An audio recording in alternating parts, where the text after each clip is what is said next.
Fuck! Gigil na sambit ni Miguel sa kanyang sarili at pasalampak siyang naupo sa sofa. Sinuntok-suntok pa niya ng sobrang lakas ang kanyang ulo at sinabunutan ng kanyang sariling buhok. He really messed up. He knows that to himself that he's fucking fucked up after telling his mother those hurtful words. Dahil sa pagmamahal niya sa isang babae, ay nawalan siya ng galang sa kaniyang magulang. Bumuga ng napakabigat at malalim na buntong hininga ang binata. Tumayo siya mula sa kanyang kinauupuan at dumiretso sa kanyang ref. Kinuha niya ang kanyang bottle of hard wine. Binuksan niya ito at walang kapait-pait na tinungga ang alak. Nararamdaman niya na parang mababaliw na siya. Nasasaktan ang puso niya sa paglisan ng kanyang nobya. Pangalawa ay nasasaktan pa niya ang mahal niyang ina. Lumawig ang oras at lumubog na ang araw hanggang sa pagsilay ng buwan ay kaharap at kapiling pa rin ni Miguel ang kanyang mga wine at lango na siya sa mga ito. Akmang tutungga pa siya ng pangsyam niyang wine nang mapagtanto niyang wala na pala itong laman. Shit! Bad trip niyang wika. Muli siyang tumayo sa kanyang kinauupuan at pasuray-suray na tinungo ang kanyang ref, kahit halos pumikit na ang kanyang mga mata sa kalasingan. Damn! Inis niyang sabi, nang wala na siyang makitang alak sa loob ng kanyang ref. Bumalik siya sa sofa at pabagsak na naupo na tila ay mabigat ang kanyang katawan. Dalawang kamay na nakadipa ang kanyang mga balikat sa sofa habang nakatitig siya sa kisame. Sofia, mahal kita. At alam ko sa sarili ko na babalik ka sa akin. Tama, babalik ka sa akin. Aniya sa kanyang sarili at tumayo na naman siya mula sa kanyang kinauupuan kahit na paikis-ikis na ang kanyang paghakbang. Gusto ko pa ng wine. Alak pa! Sambit niya kahit na halos masubsob na ang kanyang muka sa bawat kanyang paghakbang. Tinungo niya ang kanyang kotse at pumasok sa loob nito. Pinilit niyang magmaneho kahit hirap na siya sa pagdadrive. Dala-dalawa na nga ang kanyang paningin subalit matigas ang kanyang ulo at nahahayok pa siya sa alak sa kadahilan ng gusto niyang makalimot. Habang nagmamaneho si Miguel ay pati ang kanyang kotse ay tila lasing na rin dahil pati ito ay paikis-ikis na rin kung tumakbo. Isang busina ang natanggap ng binata mula sa mga dumadaang kotse. Boss, ayusin mo nga ang pagdadrive mo! Sigaw ng driver ng isang kotse nang matapat ito sa kanyang front seat. Naging abala at perwisyo na kasi ang binata sa daan. The fucking hell I care! Walang pakialam na tugon ng binata sa driver.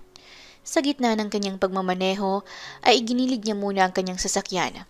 Dahil sa palagay niya ay nasusuka na siya. Huminga siya ng malalim at hinilot ang kanyang sentido. Ipinikit niya ang kanyang mga mata at sa muling pagbukas ng kanyang mga paningin ay doon niya napagtanto ang sarili. He's totally drunk and his eyes is also blurry na parang nais na niyang matulog.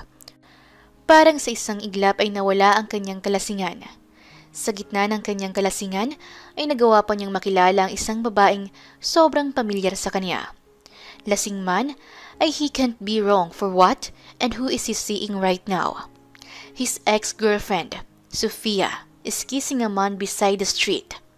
Mabilis na naningkit ang kanyang mga mata sa galit. Nagdikit ang kanyang mga bagang. He can't believe na ang babaeng kanyang kinababaliwan ay may kahalikang ibang lalaki ngayon. They just broke up this morning, pero sa gabi ay may kadikit ng iba ang mga labi nito. Para sa kanya ay hindi makatarungan ang ginawa ng kanyang ex-girlfriend. Galit siyang bumaba mula sa kanyang sasakyan.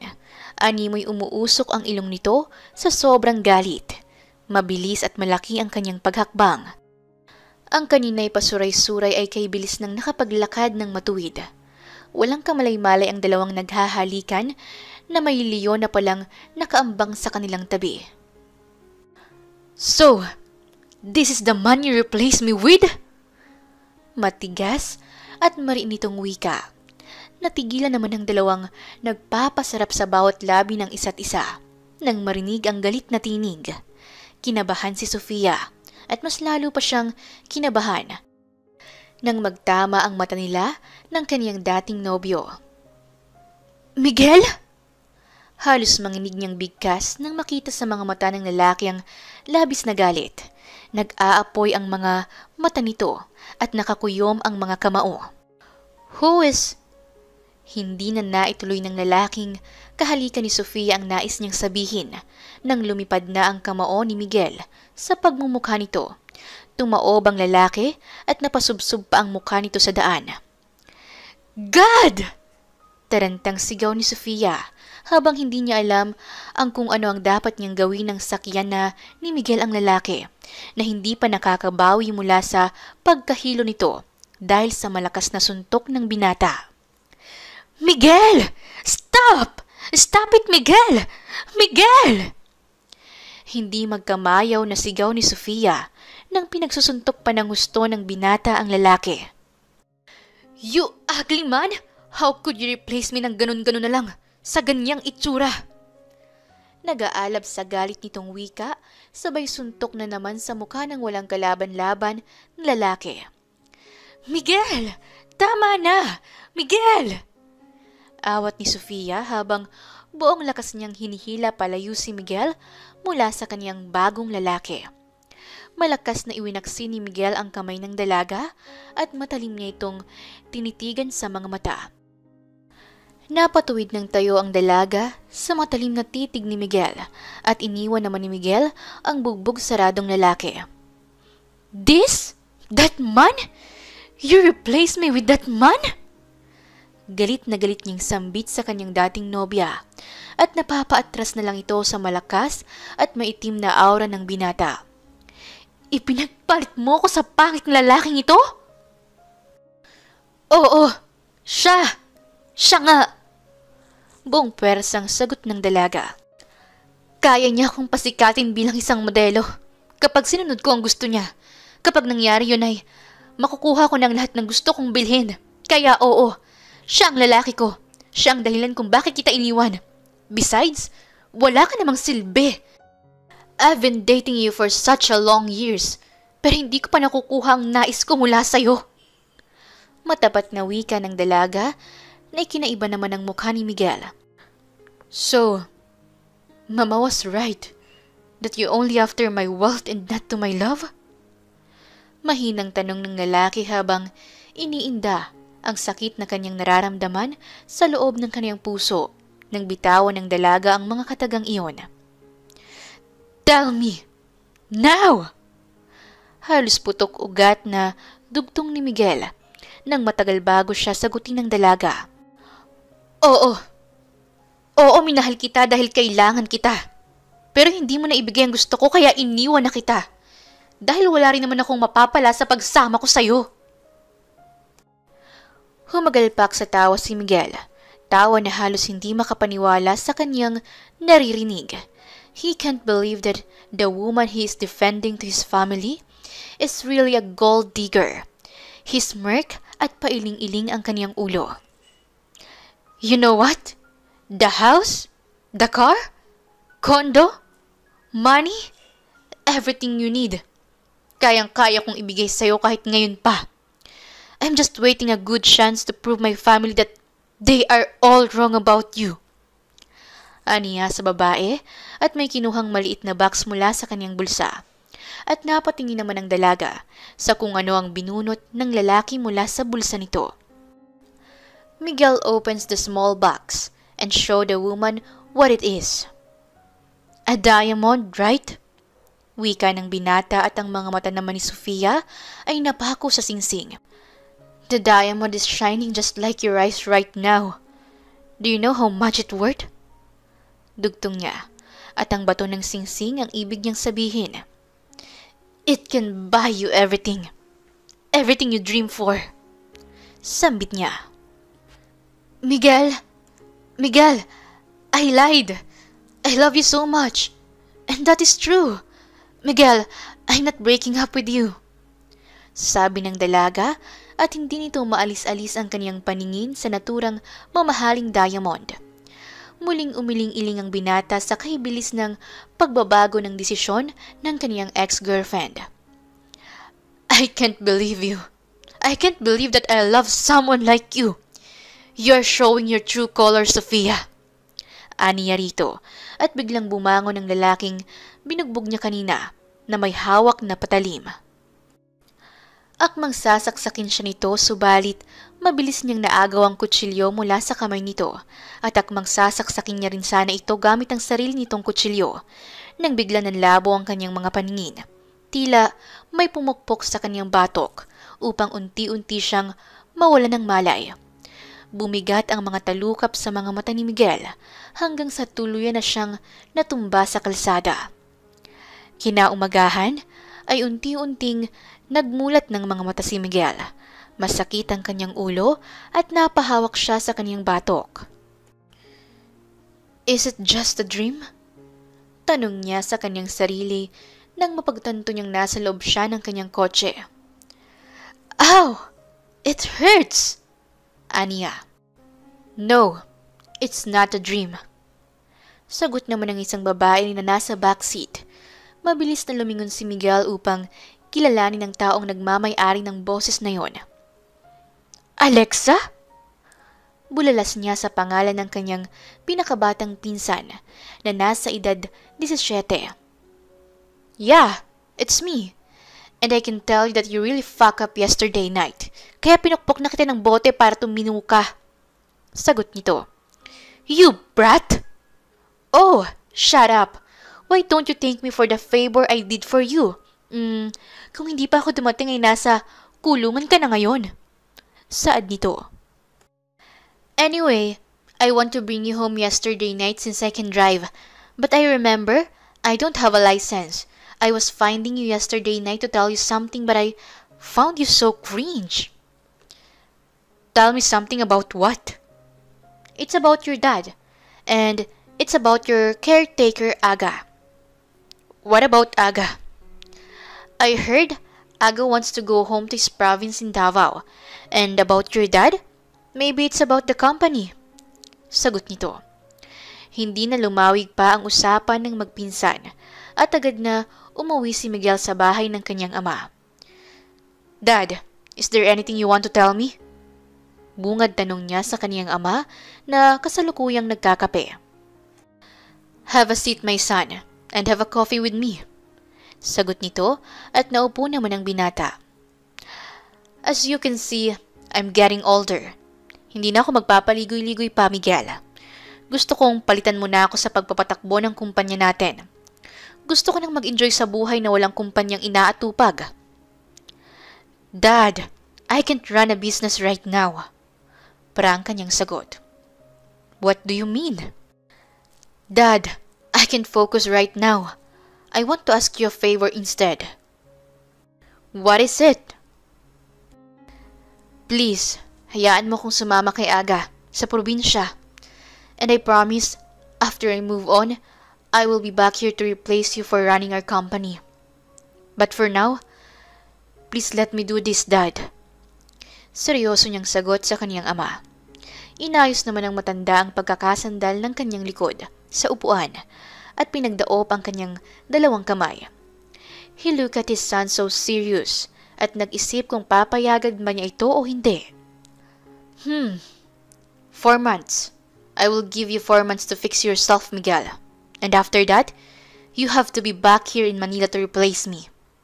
Sagot ng kanyang ama sa kanya. Agad na lumipad si Miguel kasama si Aga papunta sa probinsya ng caretaker. He thinks that province is a good place for fixing his broken heart. Dahil madaling araw sila umalis, ay nakarating sila ng Davao 8:00 na ng umaga. Simple lang ang buhay ni Aga at welcome si Miguel sa pamamahay ng binatang si Aga. Habang sa kabilang banda naman ay kakabangon pa lang ni Cecilia mula sa kanyang kama. Masakit pa rin ang kanyang ulo at mataas pa rin ang kanyang lagnat. Gayunpaman ay ayaw niyang ipako ang kanyang sarili sa kama dahil pakiramdam niya ay mas magkakasakit siya lalo kapag binuro niya ang kanyang sarili sa loob ng kanyang kwarto. Masakit man ang ulo at matamlay ang katawan ay nag-unat ng katawan ng 18 anyos na dalaga. Lagnat!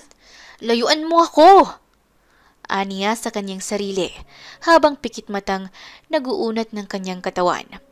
Sa pagmulat niya ng kanyang mga mata ay isang gwapong lalaki ang natatanaw niya mula sa kanyang bintana. Moreno ito, but that man looks so great and handsome sa kulay itim nitong t-shirt. Medyo maluwag ang suot nitong t-shirt pero bakat ang malulusog nitong dibdib. Halos lumuwa naman ang mga mata ng dalaga nang makita niya ang bagong gwapong lalaki na nakatayo sa veranda ng kanilang kapitbahay. "Inay!" Malakas na sigaw ni Cecilia at halos magliparan na ang kanilang mga manok sa malakas niyang tili. Naalarma naman ang ina ng dalaga, pati ang batang lalaki nitong kapatid na nagmadaling bumangon sa kani-kanilang mga kama para puntahan ang dalaga. Habang si Cecilia naman ay kumaripas ng takbo pababa na parang wala lang itong lagnat. "Ang kabaong ko! Nasaan na? Nasaan ang kabaong ko, inay? Gusto kong makita ang sarili ko sa kabaong ko dahil tila nandyan ang anghel ko." Sigaw ng dalaga at kunot noon namang nakatitig ang ina ng dalaga sa kanya, pati ang kapatid nito. "Ate, anong kabaong mo ang pinagsasasabi mo?" Kamot ulong tanong ng bata sa kaniyang ate. "Junjun, patay na ako. Bakit mo ako nakikita?" Baliw niyang sagot. "Nay, si ate, kinukumbulsyon yata." Sagot naman ni Junjun. "Anak, ano bang pinagsasasabi mo? Lumapit ka nga sa akin para matingnan ko kung may lagnat ka pa." Wika naman ng ina nito. "Nay, patay na nga ako." Aniya. "Anong patay-patay ka dyan? Nasisiraan ka ba ng bait?" "Nay, hindi. May anghel na kasi akong nakita kanina. Siya na yata ang sundo ko. Nakatayo pa nga siya sa veranda ni na Aling Marites eh." "Ay, Diyos ko po." Sabat ni Junjun na kinukuha pa ang muta sa mata. Bagong dating yon, yung pogi. Kanina dumating yan kasama ni Kuya Aga. Nung nagising ako kanina, hindi mo yun anghel. Hay nako, mga babae talaga.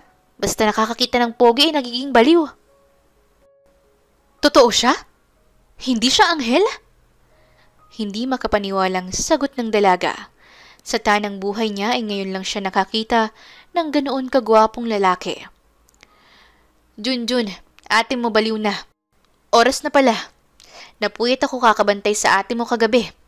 Punta ka muna kina Aling Marites at humingi ka ng tanglad pang sahog. Kakatay tayo ng manok para mahimasmasan ang ate mo." Utos ng ina ng dalaga. "Nay, ako na!" Presenta ng dalagang may lagnat.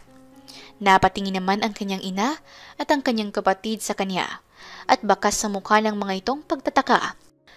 Mahiyain kasi si Cecilia na manghingi ng tanim ng mga kapitbahay nila, pero ngayon ay nagpipresenta na ito. Hindi lang yun, may lagnat pa ito ngayon subalit kay lakas ng loob upang magpresenta. "Abay anak, himala!" Tanging bigkas ng ina nito sa pagkabigla sa itinura ng kanyang anak. Ngisi at kamot ulo na sumagot ang dalaga. Ano kasi ma, feeling ko po kasi ay lalagnatin ako lalo kapag palagi akong nandito sa loob ng bahay at sa loob ng kwarto." Palusot niya. Ay sus, kunwari. Pag-alas ka naman ng kanyang kapatid sa kanya. "Kung tama ako, magpapapansin ka lang dun sa bagong dating." Dugtong pa nito at tinapunan naman ito ng dalaga ng seryoso at masamang tingin upang kunwari ay mali ito sa sinasabi nito kahit na sapul naman siya. "Manahimik ka nga, Junjun. Dami mong alam." Sagot niya. "Tama na ang bangayan. Sige na, Cecilia. Manghingi ka na ng tangla doon kung yan ang nais mo." Pahintulot ng kanyang ina sa kanya. Malapad ng ngiti ang gumuhit sa labi ng dalaga. Kahit masakit ang ulo ay nakuha pa niyang maging masaya. Pakiramdam niya kasi ay nalove at first sight siya sa binata na ngayon ay kapitbahay na nila. Nais niya kasi itong makita at masilayan ulit. "Tao po! Kuya Aga! Kuya!" Sigaw niya at walang pakundangan na pumasok sa gate na kawayan ng may bahay. Mabait na tao kasi ang kapitbahay nila. Kahit na pumasok ka na agad ay okay lang. Narinig naman ni Aga ang boses ng dalaga sa labas, kaya dumungaw ito sa pintuan. Cecilia, ikaw pala. Anong sadya? Manghihingi po sana ako ng tanglad. 1 puno lang. Turo niya, habang humahaba ang kanyang leeg sa kakasilip sa loob ng bahay ng may bahay. Umaasa na makikita niya ulit ang binata. Nagtaka naman si Aga sa dalaga. Tanglad kasi ang hinihingi nito, subalit tila parang may hinahanap ito sa loob ng kanyang bahay. Cecilia, sino ang hanap mo? Yung pogi. Nadulas niyang bigkas. Ay, saan po ba nakatanim ang tanglad niyo? Pambawi niya sa katagang kaniyang nabigkas. Ngumisi naman si Aga at humakbang pa ng ilang hakbang palapit sa dalaga. Kahit ayaw kasing aminin ng dalaga, ay alam ng binatang si Aga kung anong kinakahaba ng leeg ng babae. Oo, bakit ganyan ka makatingin sa akin, kuya? Utal-utal niyang wika sa pagkailang. Kung titigan at suriin kasi siya ng binata ay para itong x-ray kung makasuri. Tagos hanggang buto. Ay sus, ikaw ha? Si Miguel ang hinahanap mo ano? Hindi tanglad. Pananukso nito. Sinong Miguel, kuya? Hindi ko nga kilala yun eh. Yung pogi, di ba? Siyang hanap mo? Ulit na tukso nito. Miguel palang pangalan niya? Sambit niya sa kanyang isipan. Angat naman. Dugtong pa niya habang palihim na kinikilig ang kanyang atay para sa binata. Ay nako, wala akong alam dyan, kuya. Turan niya sa binata. Aga! Tawag ng isang lalaki na may mabilog na tinig sa pangalan ng binata. Sabay na napatingin naman ang dalawa na kasalukuyang nag-uusap ngayon sa gawi kung saan nanggaling ang boses na yon. Tila halos malaglag naman ang panty ng dalaga nang muling matunghaya ng gwapong lalaki. Mabilis namang nilingon ng binatang si Aga ang dalaga upang hulihin ito kung paano nito titigan ang binatang tinatangi nito. Subalit kay bilis namang umiwas ng dalaga. Alerto niyang binawi ang kanyang natutuksong mga paningin. Huh! Muntik na yun ah! Wika niya sa kanyang isipan at inayos niya ang kanyang sarili at mukha na namangha sa gwapong lalaki. Sunod-sunod rin ang pagkabog ng kanyang puso na parang may paligsahan sa loob nito sa sobrang lakas ng pagpintig nito. Kay gwapo, kaaya-aya at sobrang nakakaakit ang lalaki. Ikaw, Cecilia, panguudyok ni Aga. Aga, your mama said kumain na daw tayo. Wika ni Miguel. Miguel, halika nga muna rito. May ipapakilala ako sa'yo. Sabi ni Aga sa binata. Halos magsitayuan naman lahat ng balahibo ni Cecilia sa kaniyang katawan. Pati ang balahibo niya sa pang-ibaba niyang parte ay tila parang nakatayo na rin. Alam niya kasi sa kaniyang sarili na siya ang ipapakilala ni Aga sa gwapong lalaki. Mabilis niyang sinabit sa kanyang tenga ang hibla ng kanyang buhok at palihim na bumuga ng hangin sa kanyang palad at inamoy ito upang siguraduhin na hindi siya nangangamoy patay. Ayos! Aniya sa kanyang isipan nang walang umaalingaw-ngaw na masangsang na amoy mula sa kanyang bibig. Miguel, Cecilia, pakilala ng lalaki nang magkalapit na ang binata. Cecilia, Miguel, dugtong pa ni Aga. Nagtama naman ang mga mata ng dalawa. Diyos ko, ano ba itong nilalang na nilikha mo? Siya na yata ang guhit ng kapalaran ko. Wika niya sa kanyang isipan habang parang naiihi na siya sa kilig. Nice to meet you, Cecilia, sabi ng binata at inilahad ang isang kamay nito na siya namang kay bilis na tinanggap ng dalaga. Nice to meet you too. Hindi magkanda-ugaga niyang sagot at nabubulol pa siya sa labis na kilig at kaba. Gigil niyang wika sa kanyang isipan. Ang laki ng kamay niya.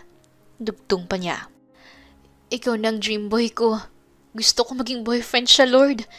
Ibigay niyo siya sa akin, please.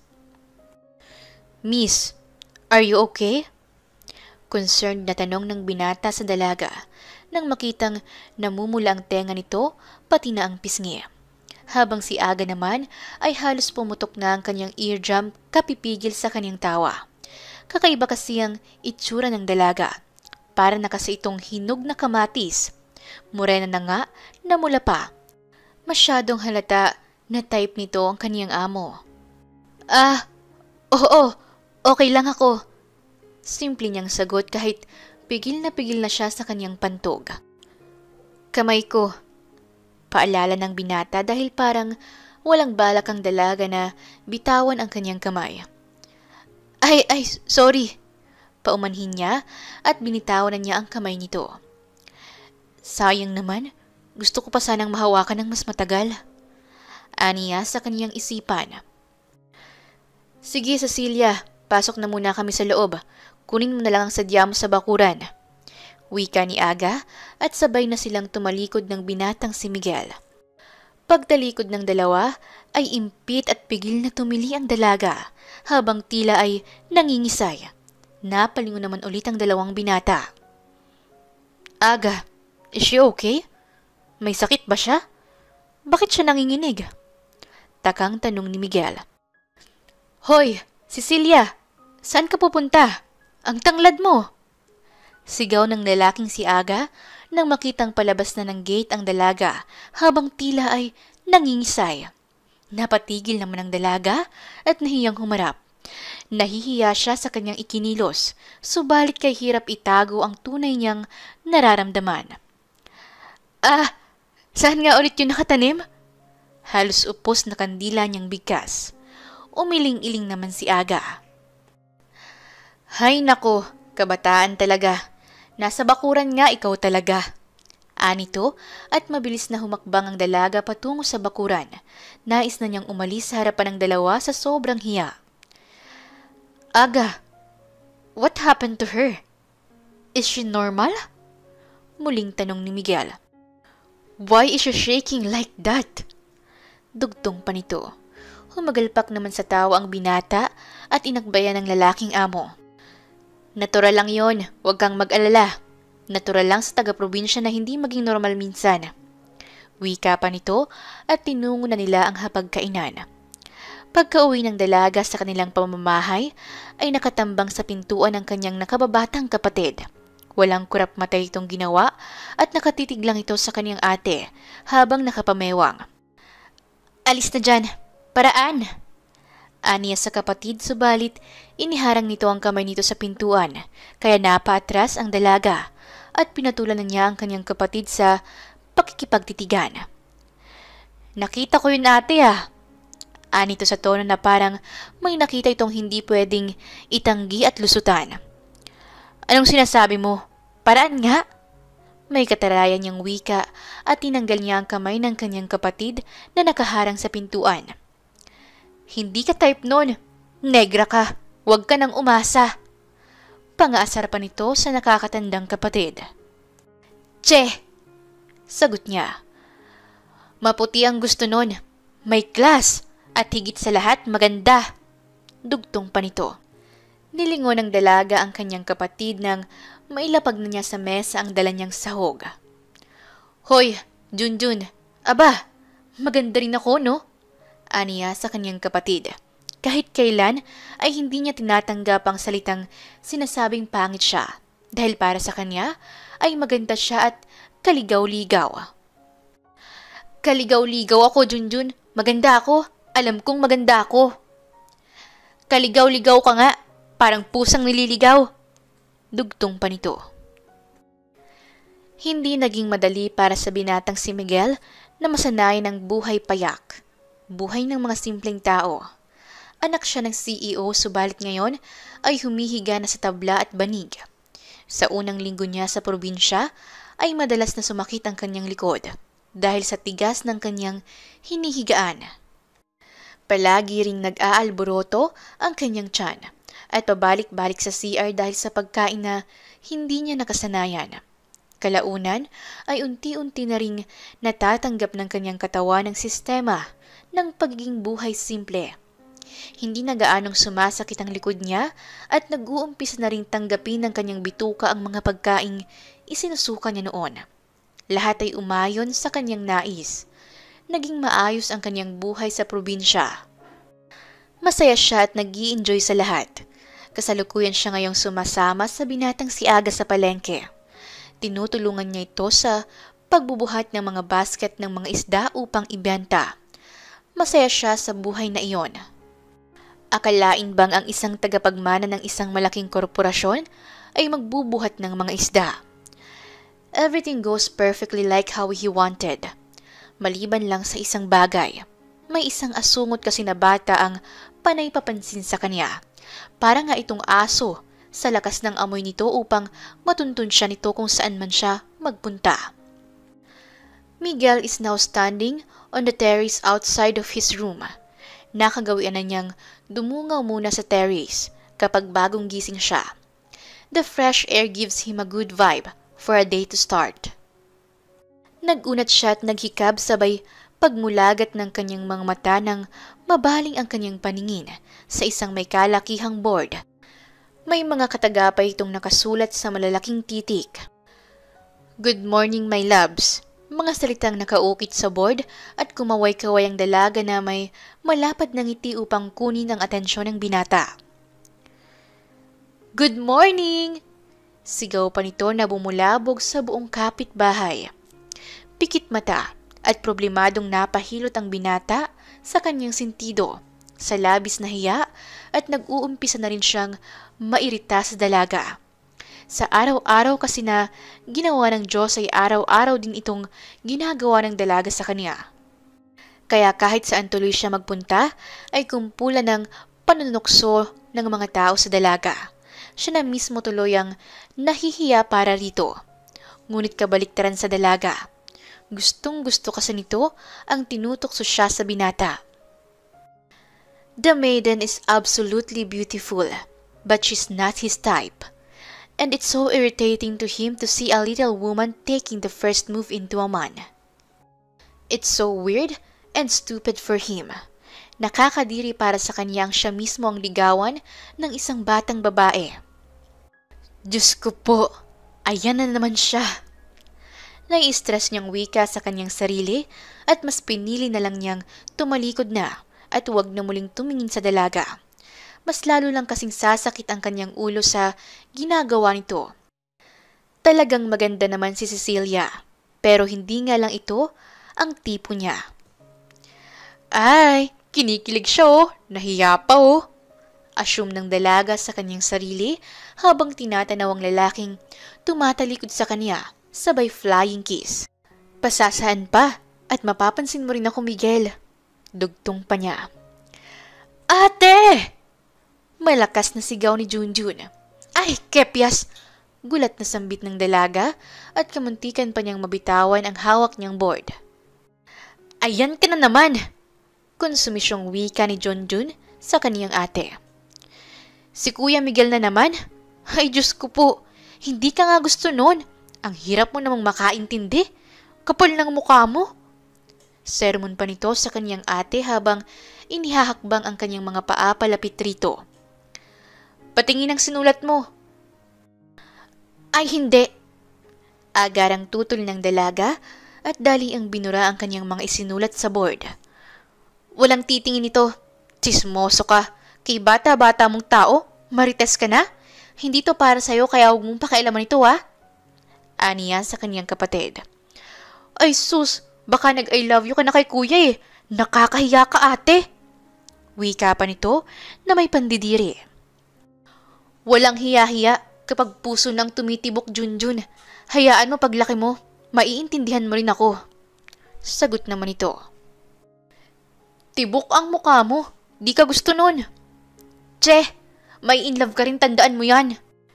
Che ka rin, yung sinaing daw ni mama. Tingnan mo, pagkaluto daw nun lutuin mo ang ulam at hatiran mo siya ng pagkain doon sa bagsakan ng mga isda. Sabay na nanlaki ang mga mata at bibig ni Cecilia nang marinig ang mga katagang iyon mula sa kanyang kapatid. Copy! Ganado niyang wika at pakendeng-kendeng na bumaba sa hagdan patungong kusina. Sa bagsakan kasi ng mga isda ay tiyak na nandoon si Kuya Aga niya at lalo na ang the only one honey my loves niyang si Miguel. Mabilis na kumilos ang dalaga at mabilis niyang naluto ang lahat ng kailangang lutuin. Isinilig niya ito sa baunan at ready na siyang pumunta sa kaniyang ina. Sumakay lang siya ng tricycle at narating na niya ang fish port. Agad siyang dumiretso sa kanyang ina at nag-almusal kasama ito. Tinulungan niya muna ang kanyang ina sa mga isdang ibibenta nito. Nang halos tapos na ang lahat, ay saglit muna siyang nagpaalam sa kanyang ina. Iihi raw muna siya, pero ang totoong sadya niya ay ang puntahan si Miguel. Nako, sure ako, marami na namang chimay ang nagpapantasya sa abs ng baby ko. Mga mahahalay! Inis niyang wika sa kanyang sarili. Subalit pati rin naman siya ay nanghihinam na muling masilayan ang magandang pandesal ng binata. Sinasabi ko na nga ba Aniya sa kanyang sarili nang abot tanaw niya ang dalagang nagkukumpulan sa isang tabi at sa isang gawi lang din nakatitig ang mga ito. Siguradong sigurado siya na si Miguel na naman ang pinagtitinginan ng mga kababaihan. Ay naku po, pati ba naman itong si Lola ay nakikipantasya rin? Wika niya na halos maglaway na ang biyudang matanda, kakatitig sa magandang katawan ni Miguel. Agad na lumapit si Cecilia kay Kuya Aga niya. Magandang umaga, Kuya. Ngiting bati niya sa binata. Uy, Cecilia, ikaw pala. Ganti naman ni Aga, habang si Miguel naman ay hindi nag-abalang pansinin ng dalaga at patuloy lang ito sa paglalagay ng mga isda sa basket. Hi, Miguel. Naiilang nabati ng dalaga. Kahit na panayang pagpapapansin niya rito ay marunong din naman siyang mahiya. Tinapunan naman siya ng binata ng masamang tingin. Hi. Pabagsak nitong wika at bumalik na agad ito sa paglalagay ng mga isda sa basket. Mabigat yan. Ako na. Pigil niya sa lalaki. Nang akmang bubuhat na nito ang isang basket ng mga isda. Bad trip na inilapag ng binata ang isang basket ng isda at nakapamewang itong naglaro ng kanyang dila. Bakas na bakas sa mukha nito ang pagtitimpi sa ginagawang pagpapapampam ng babae sa kanya. You know what, Cecilia? You are annoying. What do you think you're doing? Galit niyang wika. Inis na ginulo niya ang kanyang sariling buhok nang sa muli ay walang kahit anong reaksyon ng dalaga. Nanatiling nakatitig lang ito sa kanya at hindi kumukurap. Kay tigas naman ang mukha ng batang ito. Hindi marunong mahiya at nakakawala ng pasensya. Nakaka-disappoint pa. Cecilia, ano bang gusto mo? Bakit mo ginagawa to? Ikaw! Matapang at buong pusong paglalahad ng dalaga ng kaniyang tunay na pag-ibig sa lalaki. Ikaw ang gusto ko. Gusto kita kaya ginawa ko ito. Anong ginagawa ko? Simple lang naman Nililigawan kita. Diretso niyang dugtong. Napahilamos na lang ang binata sa kanyang sariling muka. While looking at the young woman's face, ay makikita sa mga mata nito na desidido talaga ito at seryoso ito sa mga pinagsasabi. Mukhang hindi rin ito basta-basta natitigil kahit anong gawin niya. Habang si Aga naman ay palipat-lipat ang kaniyang mga mata sa dalawa sa maalab na pagtatapat ng dalaga sa feelings nito. Ilang segundo bago sumagot ang binatang si Miguel. Manliligaw ka sa akin? Oo, sagot nito at saglit na nag-isip ang lalaki sa maaari niyang gawin. Sige, bigyan mo ako ng rason upang payagan kitang ligawan ako. Kaya kong gawin ang lahat para sa'yo. Muling napamewang ang binata. Ang lakas kasi ng fighting spirit ng dalaga na kahit itaboy pa niya ito ay mukhang hindi ito madadala. Kaya isang bagay ang kanyang naisip. Sige, papayagan kitang ligawan ako. Basta lahat ng gusto ko ay gagawin mo. Kapag pumasa ka, tayo na. At kapag hindi, tigilan mo na ako. Maliwanag? Imbis na mahamon ng dalaga, ay natuwa pa ito at galak na galak ang kaibuturan ng kanyang puso. May chance na kasi siyang mapaibig ang lalaking gusto niya. Sige, paig ako. Anong gusto mong gawin ko? Wika nito na tila excited pang gawin ang una niyang task sa panliligaw. Buhatin mo ang isang basket ng mga isda at ilagay sa tamang lagayan. Utos ng lalaki na walang kaabog-abog namang sinunod ng dalaga.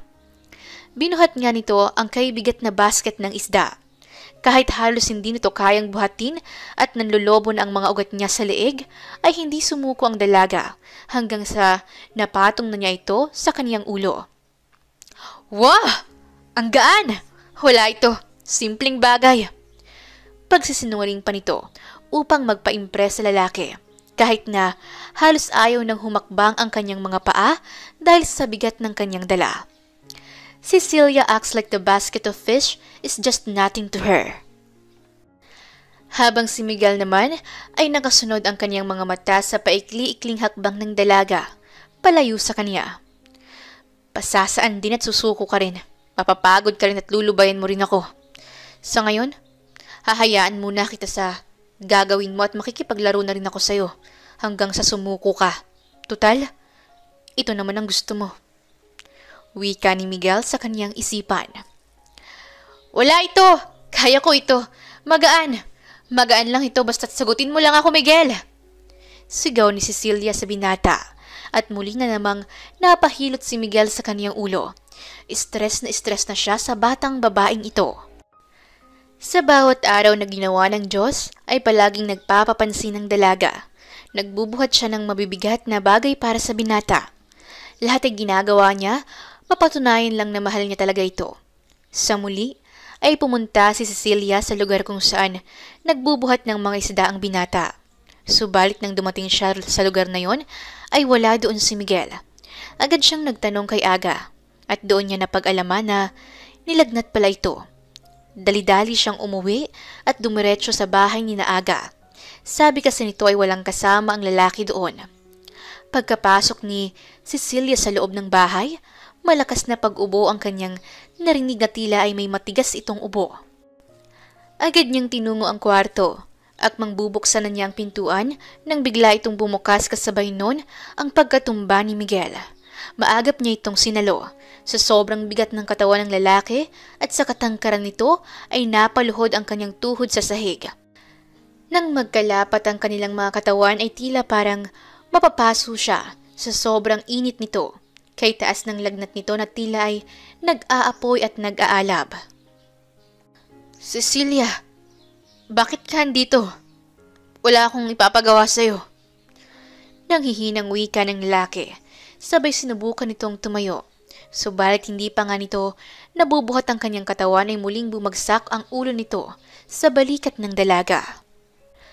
Kita mo nang hindi mo kaya ang kulit mo. May lambing na wika ng dalaga at tinulungan niyang tumayo ang binata na hindi naman naging labag sa loob nito. Inalalayan ng dalaga si Miguel na makahiga ito ulit sa kama. Salamat. Nahihiyang pasasalamat ng binata. Anong gusto mong kainin? Ipagluluto kita. Alok niya sa lalaki. Umuwi ka na, Cecilia. Wala akong ipapagawa sa'yo. Kalimutan mo muna ang panliligaw ko sa'yo. Gagawin ko ito sa'yo bilang kaibigan na lang muna. Aniya. Tumingin ang lalaki sa dalaga na tila ay kay lalim ng kanyang iniisip tungkol rito. The girl she only played to surrender ay inaalagaan siya ngayon. Cecilia is a good woman, kind, and everything good is in her.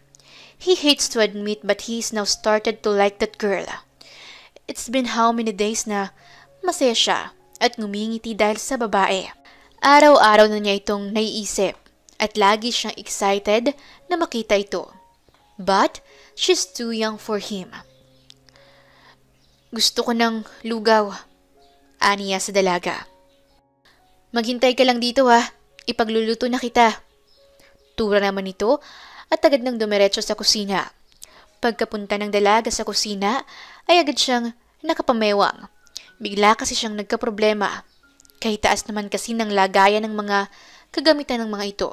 Paano niya ito aabutin if 5'2" lang siya? Mahirap talaga pagpandak. Di bale, Maliit man, ay may ibubuga rin. Determinado niyang wika sabay kuha ng bangko at pinatungan ito pandagdag sa kinulang niyang height. Matagumpay niyang nakuha ang kaldero. Ang dali lang naman pala eh. Dugtong pa niya at akmang bababa na siya sa bangko ay biglang natisod niya ang kanyang sariling paa dahilan upang bumagsak siya sa sahig. Nasagi pa ng kalderong hawak niya ang kawang nakasabit dahilan upang maglikha ng napakaingay na tunog. Aray ko! Ngiwi niyang sambit dahil tila napasama ang kanyang balakang. Aray ko ulit! Muli niyang sambit nang bumagsak ang kawa sa kaniyang ulo. Napabalikwas ng bangon naman ng binata nang marinig nito ang mga kalansing na nagsilaglagang mga kagamitan. Cecilia, okay ka lang ba dyan? Sigaw na tanong ng binata sa dalaga. Nais man niyang puntahan ng dalaga subalit mabigat talaga ang kaniyang katawan. Oo, okay lang ako. Okay lang ako, Miguel. Nahulog lang ang kaldero. Palusot niya. Huwag mo na akong intindihin dito. Magpahinga ka na. Dugtong pa niya habang iniinda ang kanyang balakang. Hindi na nag-abala ang binata upang tumayo pa. Bagkus ay napangiti na lang ito. Not bad to be my girl. Anito sa kanyang isipan. Napatigil naman ang binata sa kanyang iniisip nang mapagtanto kung ano ang binitawan ng kanyang isipan. My girl. Pag-uulit niya at muling ngumiti. Well, I guess that's how it should be. Makalipas ng ilang minuto ay tapos na sa pagluluto si Cecilia. Inilagay na niya ang lugaw sa mangkok tsaka binalikan ng binata. Inilapag niya muna ang mangkok na maliit sa mesa at tinulungan niyang bumangon ng binata mula sa kama hanggang sa maayos itong nakaupo. Susubuan na lang kita ha, wika niya sa lalaki. Kaya ko naman, Cecilia. Tutol ng lalaki nang bigla itong natatawa. Bakit? Anong nakakatawa? Taka niyang tanong at humagalpak lang sa tawa si Miguel. Tingnan mo nga yung mukha mo. Puro uling. Hagalpak na bigkas ng binata. Punong-puno kasi ng uling ang mukha ng dalaga na ani mo'y anak ng gamo-gamo. Ito naman, wag mo nang tingnan ang mukha ko. Kumain ka na muna. Hayaan mo akong alagaan ka ngayon, Miguel. Aniya at tumigil sa kakatawa ang binata. Cecilia is kind but bright woman. Hindi napipigilan sa nais nitong gawin. Gaya na lang sa panliligaw nito sa kanya. He is amazed by the woman's determination and attitude. Kahanga-hanga. Sinubuan ng dalaga ang binata hanggang sa maubos nito ang lugaw. Ayan, tapos na. Mabuti na bang pakiramdam mo? Medyo gumaan na. Salamat at pinuntahan mo ako dito kahit hindi ko sinabi. Nandito lang naman ako eh. Mahalin mo man ako o hindi. Lagi akong nandirito para sa'yo. Sagot niya tsaka ngumiti. Napatitig ng husto si Miguel sa mukha ng dalaga. Nailang naman si Cecilia sa mga titig nito sa kanya. Bakit ganyan ka kung makatingin ka sa akin? Sabi ko nga sa'yo, huwag mo munang pansinin ang uling ko sa mukha. Nahihiya niyang sabi rito. Cecilia, how much do you like me? Seryosong tanong ni Miguel. Gusto kita. Gustong gusto kita. At hindi ko may paliwanag kung gaano kita kagusto. Nag-uumapaw ang tibok ng puso ko para sa'yo, Miguel. Matapat niyang turan rito. Nakailang boyfriend ka na ba? Wala pa. Sagot niya at muling tumawa ang binata. Kung ganon, ako pa ang magiging boyfriend mo kung sakali? Oo. Kung sakali. Sagot niya. Then, masaya ako na maging boyfriend mo. Sagot ni Miguel na ikinamulagat ng mata ng dalaga. Talaga? Boyfriend na kita? Yes, and this time, ako ang susuyo sa'yo. Ako ang lalaki sa relasyon natin. Kaya wala kang ibang dapat gawin para sa akin. Gaya ng kung anong ginagawa mo noon para lang sa akin. This time, let me be the man for us. Malambing na wika ni Miguel sa dalaga. Sa relasyon ng dalawa ay naging maayos ang kanilang pagsasama. Naging maayos ang takbo ng kanilang pagmamahalan. Palaging pinupuntahan ni Miguel ang kaniyang nobya sa pamamahay nito. Open ang relationship nila sa pamilya ni Cecilia. Mabait ang pamilya ng dalaga at ni isa sa mga ito ay walang alam sa kung anong klase ng pamilya meron ng binata.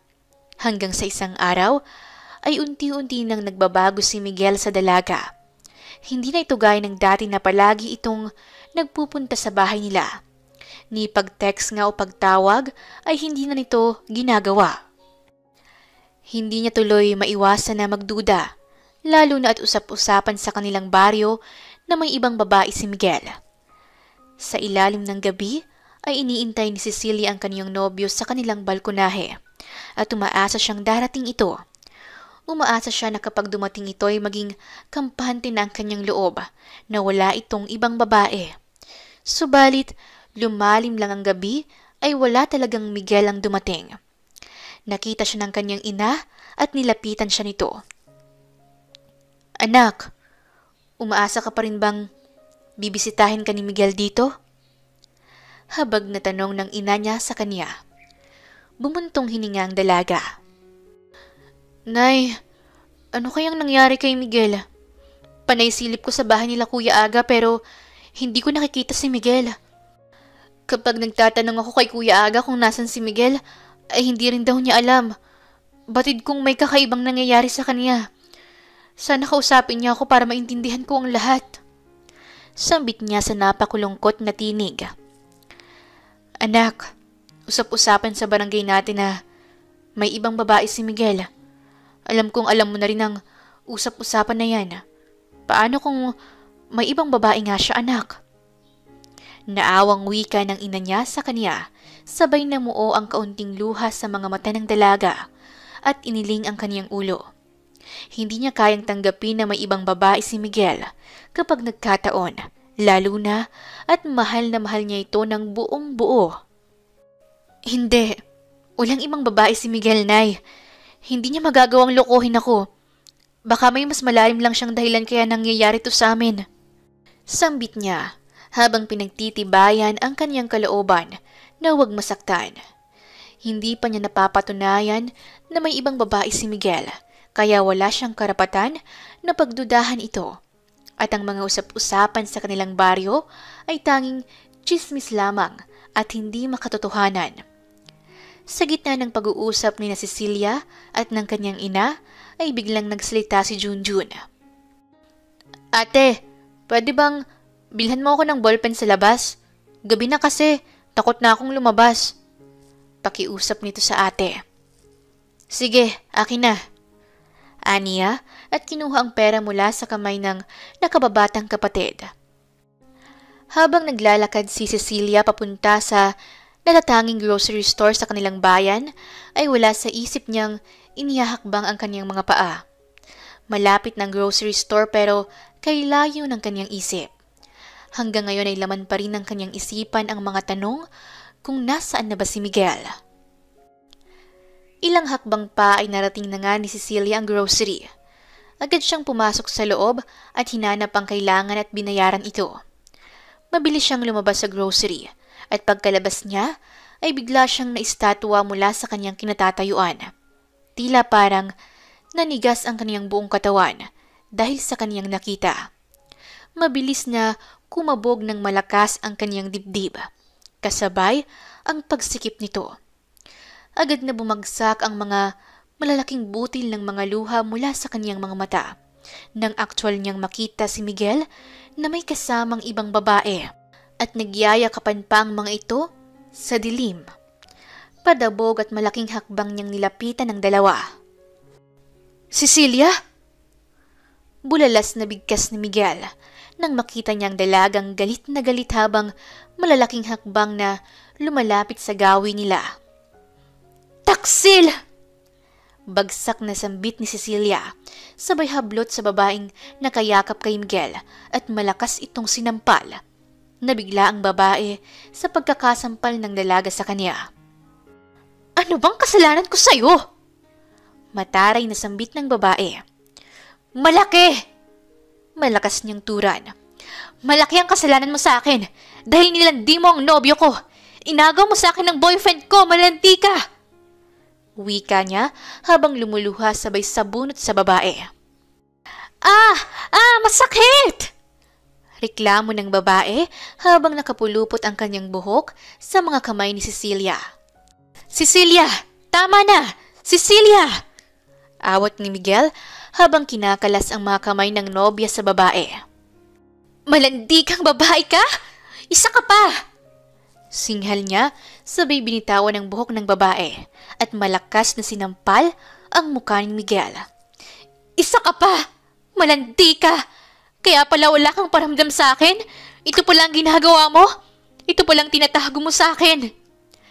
Galit niyang bigkas habang pumapatak ang mga luha sa kanyang mga mata na punong-puno ng sakit at pait. Cecilia, pakinggan mo muna ako. Magpapaliwanag ako. Pakiusap ni Miguel. At ano pa bang ipapaliwanag mo, ha? Kitang-kita ko na eh. Kitang-kita ko na ang lahat-lahat. Ngayon, ano pa bang ipapaliwanag mo sa akin kung ito na? Ito na ang katotohanan. Niloko mo ko, Miguel. Niloko mo ko. Sinira mo ang tiwala ko. Sinira mo ang puso ko. Tinalikuran mo ang pagmamahal ko sa iyo, Miguel.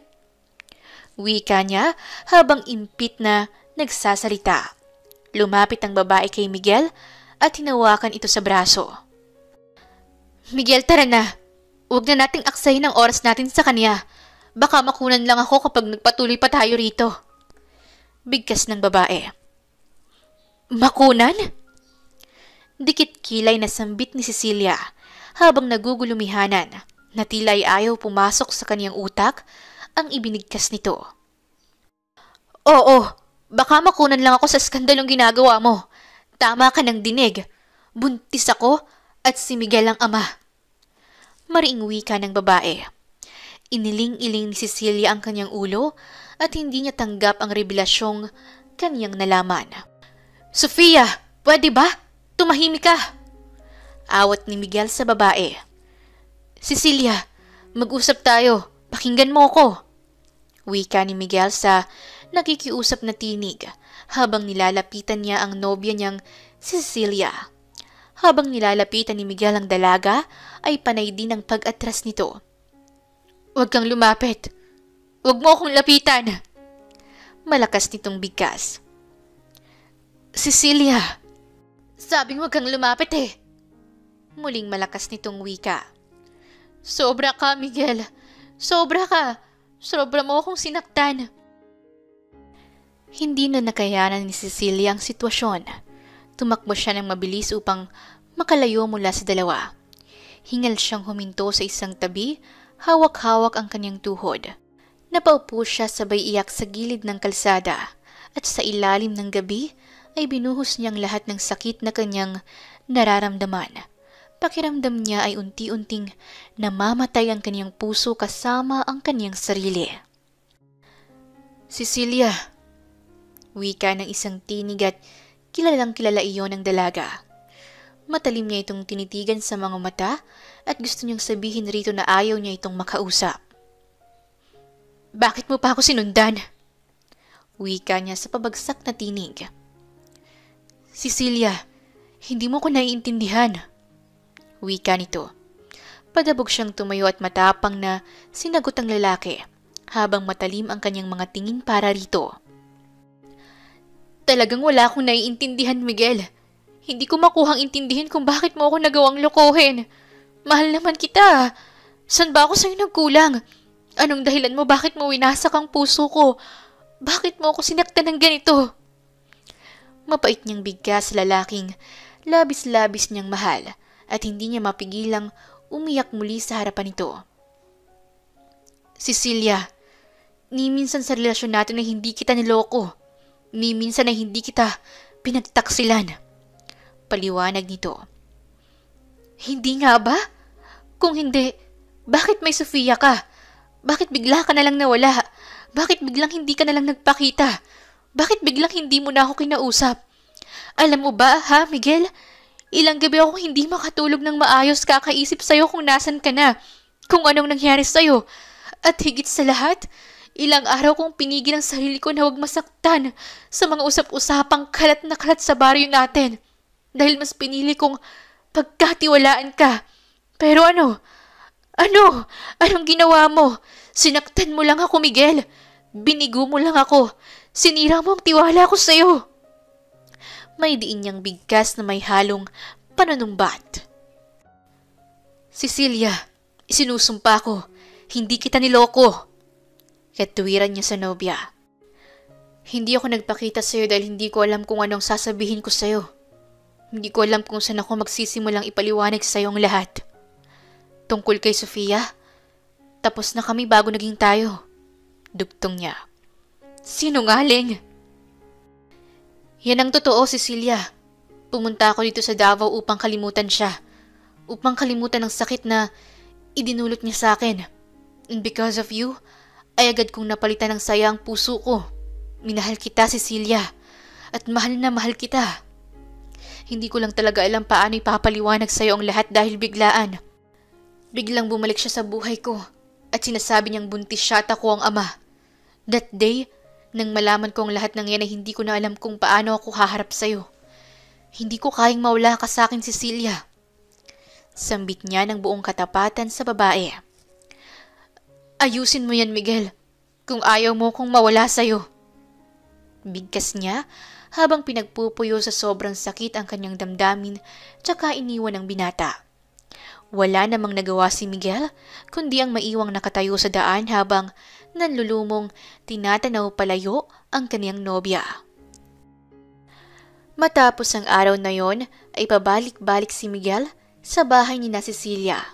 Nagbabaka sakali na harapin siya ng dalaga. Subalit ni isang beses ay hindi siya hinarap nito. Gayunpaman ay hindi tumitigil si Miguel sa panunuyo sa dalaga. Lumapit ang ina ni Cecilia sa binatang nag-iintay na harapin ng dalaga. Miguel, sa tingin ko ay tigilan mo na ito. Nakabuntis ka at may pananagutan ka na. Hindi na tamang magpatuloy pa kayo ng anak ko. Miguel, gusto kita para sa anak ko at wala akong pagtutol sa pagmamahalan ninyong dalawa. Pero mali na ito dahil may magiging anak ka na. Maawa ka sa bata, Miguel. Wika nito sa binata. Naiintindihan ko po kayo. Mahal na mahal ko po ang anak ninyo. Mahal na mahal ko si Cecilia.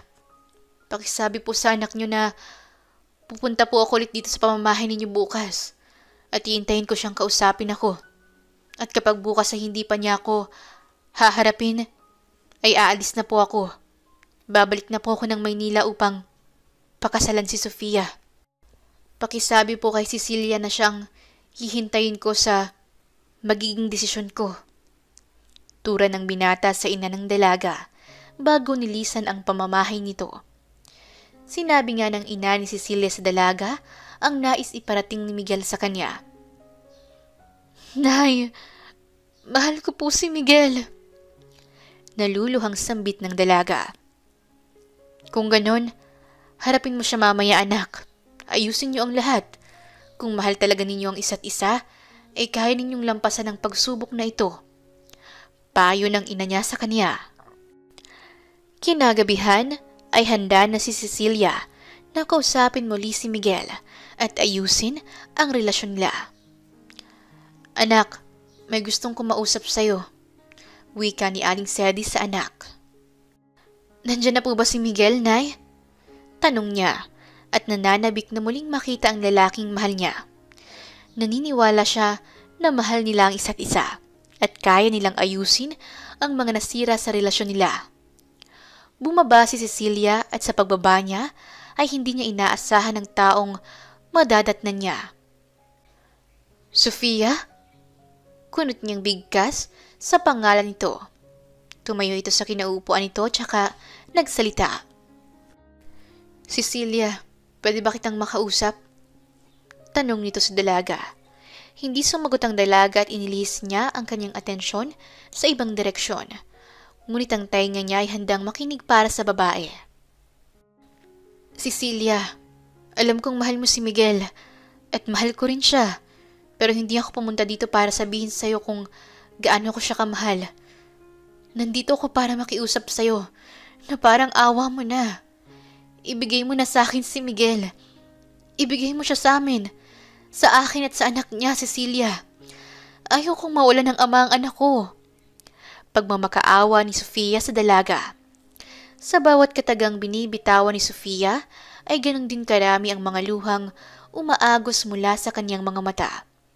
Lumuluha siya para sa pag-ibig niya kay Miguel, at lumuluha siya para sa batang mawawala ng ama kung aagawin niya ang ama nito mula rito.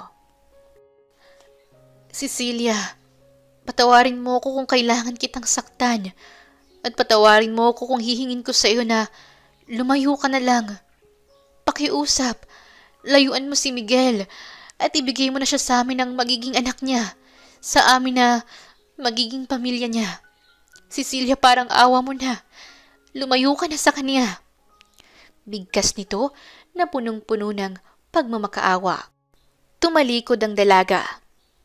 Huwag kang mag-alala, Sofia. Mabubuo ang pamilya mo. Bigkas niya sa garalgal na tinig, sabay bagsak ng malulusog na mga luha mula sa kanyang mga mata. Labis siyang nasasaktan, labis siyang nahihirapan, ngunit kailangan niyang magparaya para sa isang batang isisilang sa mundo. Kailangan niyang palayain ang taong mahal na mahal niya. Matapos ng pag-uusap na yon, ay maayos na nagpasalamat si Sofia kay Cecilia.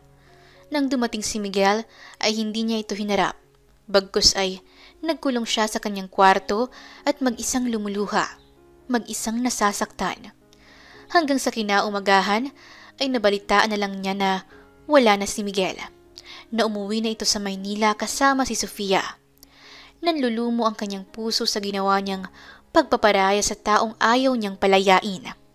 Hanggang sa nabalitaan niya na lang kay Kuya Aga niya na ikinasal na ito kay Sofia. Muli na namang lumuha ang kaniyang mga mata. 2 buwan na mula noong umalis si Miguel kasama si Sofia, ay doon din niya nalaman na buntis din pala siya at si Miguel ang ama. Gayunpaman ay hindi na siya naghabol. Mas pinili niyang buhayin ang kanyang anak ng mag-isa. Lumayo siya mula sa baryo nila at lumipat ng lugar upang makaiwas mula sa mga tsismis ng kanyang mga taga-baryo. Lumipas ang 5 taon ay malaki na ang anak ni Cecilia kay Miguel. Maayos niya itong pinapalaki ng mag-isa.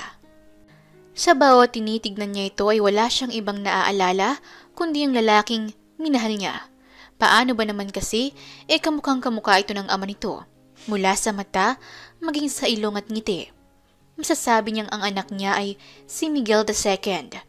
Sa loob ng 5 taon ay walang naging ibang lalaki si Cecilia sa buong buhay niya.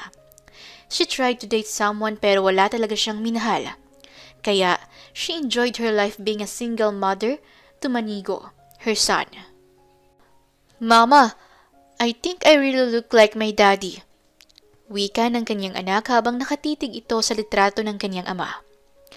Kahit na hindi sila nagkatuluyan ni Miguel ay kahit kailan ay hindi siya nagtanim ng sama ng loob dito.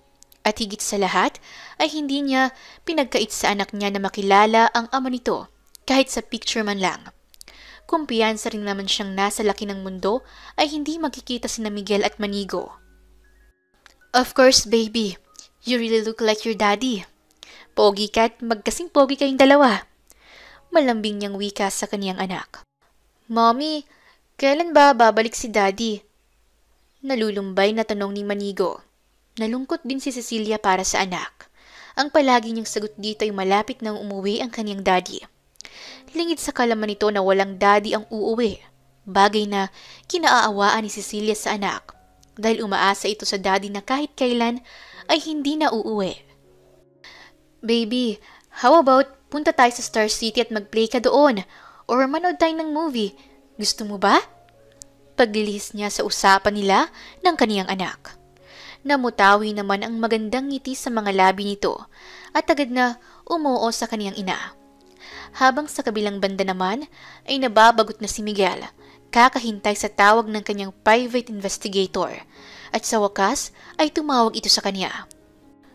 May maganda ka na bang ibabalita sa akin? Sambit ni Miguel na tila ay naiinip na sa kahihintay ng may kwentang impormasyon tungkol kay Cecilia. Sir, wala po talaga. Pinuntahan na rin namin ang baryong sinasabi ninyo pero nabalitaan naming umalis ng babaeng si Sede sa baryong iyon. Ayon na rin sa nakalap naming impormasyon ay unang umalis si Cecilia sa bahay na yon at buntis daw po ito. Ulat nito sa amo. Buntis? Bulalas niya. Matagal na niyang pinapahanap si Cecilia, ngunit ngayon lang niya nalaman na buntis ito. Mas lalo niyo pang hanapin si Cecilia! At kapag nahanap niyo na siya, ay bibigyan ko kayo ng malaking pera. Pangako ko yan sa inyo. Sambit niya sa imbestigador at binaba ang tawag. Matapos niyang magpakasal kay Sofia, ay hinintay niya itong manganak. Pagkatapos nitong manganak, ay pinad-DNA test niya ang bata. And it turns out na hindi niya ito anak. Anak ito ni Sofia sa naging kalandian nito. Tinakbuhan ito ng lalaki kaya wala itong naging choice, kundi ipako sa kanya ang bata. Matapos niyang malaman ng totoo, ay mabilis siyang nakipaghiwalay kay Sofia at bumalik sa Davao. Ngunit ayaw sabihin ng pamilya ni Cecilia kay Miguel kung nasaan ang dalaga, kaya umuwi siyang bigo sa Maynila. Ngunit magpahanggang ngayon ay patuloy niyang hinahanap ang dalaga. He doubt ng pinagbubuntis ni Cecilia noon ay anak niya. Matapos ng lahat ng trabaho ni Miguel sa kaniyang office, ay agad siyang nagtungo sa mall upang makipagkita sa pinsan niyang si Alex. Birthday kasi nito at shopping ang hinihiling nitong regalo. Habang sa kabilang banda naman ay kasalukuyang nanonood ang mag-ina ng sine, nang biglang nagreklamo ang anak ni Cecilia na si Manigo. Mommy, naiihi ako. Anito. Okay, let's go baby. Sagot niya sa anak at akmang sasamahan niya ito nang bigla itong nagreklamo. Mommy, I can handle na po. Big boy na po ako and I can do jingle na po by myself po. Sabi nito sa ina na tila ay nahihiya na itong nagpapasama kasi nga big boy na siya. Ngumiti naman si Cecilia sa anak. Are you sure? Paniniguro niya sa anak. Yes po, Mommy. Alam ko naman po kung saan ang CR dito at alam ko po ang daan pabalik dito. Tura nito at napangiti si Cecilia sa anak. Okay, kung yan ang gusto mo, basta make sure na bumalik ka agad, okay? Okay po, Mommy. Sagot nito sa ina at umalis na ito habang tinatanaw siya ng kaniyang ina. Kampante naman si Cecilia na payagan ng anak kasi madalas na sila doon at may GPS din ito sa bag, kaya kahit papaano ay kampante siya. Nang matapos mag-CR si Magno, ay agad na niyang tinatahak ang daan pabalik sa ina, nang biglang may nahagip ang kaniyang paningin. Isang taong nakatayo sa isang sulok habang may kausap sa phone. Isang taong kilala niya. Isang tao na kahit tagal niyang hinintay. Malapad ng ngiti ang gumuhit sa mga labi ng bata. At agad na tumakbo palapit sa lalaking nakita nito at agad na hinablot ang Amerikano nitong suot. Daddy! Nasasabik na bigkas ng bata habang panay ang hablot sa suot ni Miguel. Nagtaka naman si Miguel kung bakit siya nito tinatawag na daddy. Ngunit sa tagal niyang tinititigan ng bata ay may kakaiba siyang naramdaman. Tila ang batang ito'y sobrang malapit sa kanya at ang mukha nito ay halos kahawig niya. Ibinuka ng bata ang dalawang kamay niya at nais na magpakarga kay Miguel. Kinarga naman ni Miguel ang bata. Daddy, ang tagal mo naman bumalik. I've been waiting for you ng sobrang tagal. Mommy didn't tell me na babalik ka today. Maybe it's her surprise for me. Masayang masaya na wika ng bata sa nakilala niyang ama. Really? You wait for me? Tumango-tango ang bata bilang sagot. Sobrang saya rin ng puso ni Miguel sa batang hindi niya kilala. Baby, what is your mommy's name? Tanong niya at kumamot ng ulo ang bata. Hay nako daddy, you forgot mommy's name na. Anito at napatawa si Miguel ng bahagya. Di ba nga, Cecilia ang name ni mommy? Dugtong nito at tila may kampana na tumunog sa tenga ni Miguel. How does this kid call him daddy? At nagkataon lang ba na Cecilia din ang pangalan ng mami nito? Or else sila na ang matagal niyang pinapahanap? kahit hindi pa siya sigurado ay may saya na siyang nararamdaman sa loob ng kaniyang puso. Daddy, ang tagal mo kasing bumalik eh. Next time, Daddy, wag masyadong matagal ha. Balik ka kaagad kasi makakalimutin ka. Patuloy na sambit ng batang makulit. Baby, where's your mommy? Tanong ni Miguel sa bata. Nandoon, sagot nito at sabay nilang tinahak ang daan papunta kay Cecilia. Habang si Cecilia naman ay nag-aalala na sa kaniyang anak. Ang tagal naman, puntahan ko na nga. Sambit niya sa kanyang sarili, sabay tayo mula sa kanyang kinauupuan at biglang nanlaki ang kaniyang mga mata sa kaniyang nakita. Sa lalaking humahakbang palapit sa kanya at karga-karga pa nito ang kaniyang anak.